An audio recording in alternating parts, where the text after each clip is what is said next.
वो सयानी घोष जिन्होंने पश्चिम बंगाल चुनाव में ममता बनर्जी के लिए सबसे ज्यादा चुनाव प्रचार किया, वो सयानी घोष जो कहती थी कि मैं ममता दीदी को 2029 में प्रधानमंत्री बनाना चाहती हूँ, वो सयानी घोष जो कहती थी कि मैं कोई राघव चड्ढा नहीं जो बीजेपी में जाकर चड्डी हो जाऊं, आज उन्हीं सयानी घोष को लेकर ये चर्चा चल रही है कि वो भारतीय जनता पार्टी ज्वाइन कर सकते हैं। आखिरकार सयानी घोष जिन्हें ममता बनर्जी की शेरनी कहा जाता था, वो ममता बनर्जी के साथ बागी कैसे हो गई?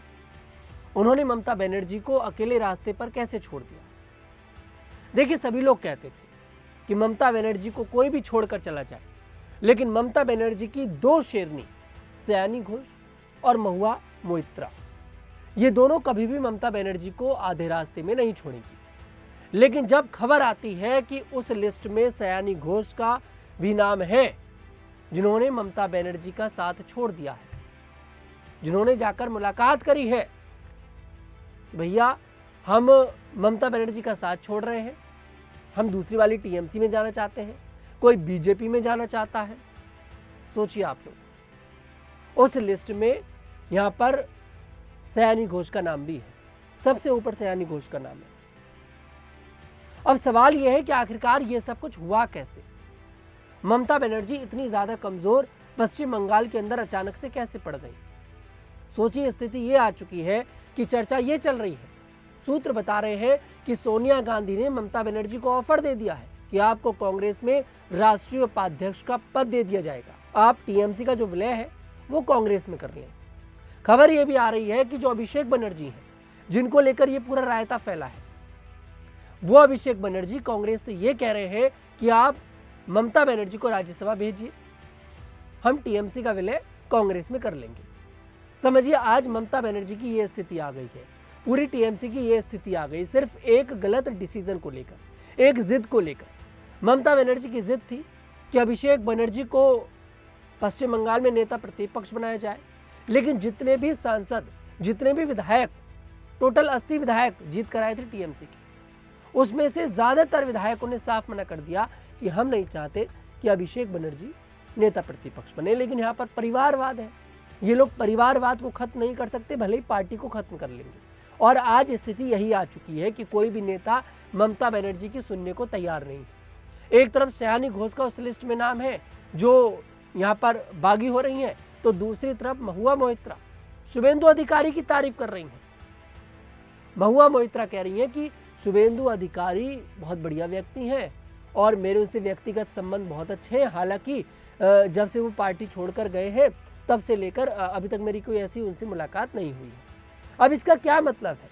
जिस शुभेंदु अधिकारी पर ये लोग सबसे ज़्यादा निशाना साधते थे, जिस शुभेंदु अधिकारी को ये लोग ज़्यादातर घेरते थे, आखिरकार उस शुभेंदु अधिकारी के लिए इनके जो बोल हैं इतने ज़्यादा मीठे कैसे हो गए?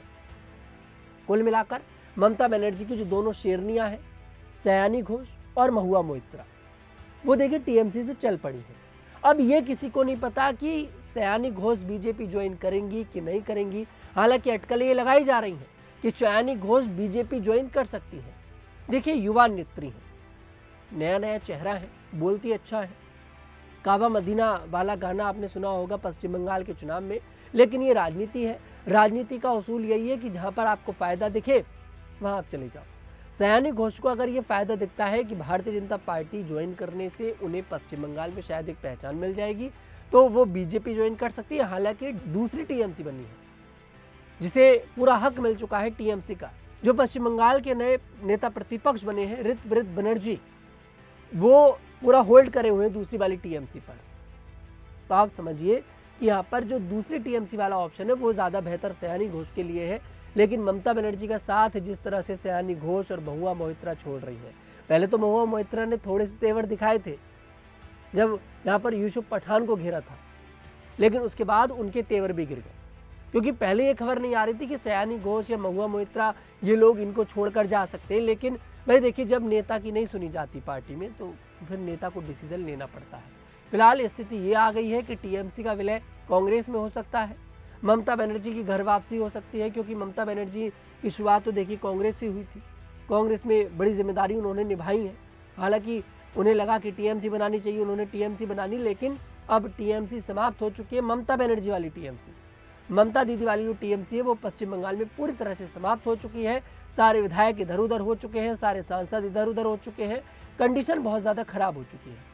फिलहाल इस पर आपकी क्या राय है कमेंट सेक्शन में ज़रूर बताइएगा। मैं तनुज दीक्षित फिर आपसे मुलाकात करूंगा, तब तक के लिए हमारे साथ देखते रहिएगा न्यूज़ 15।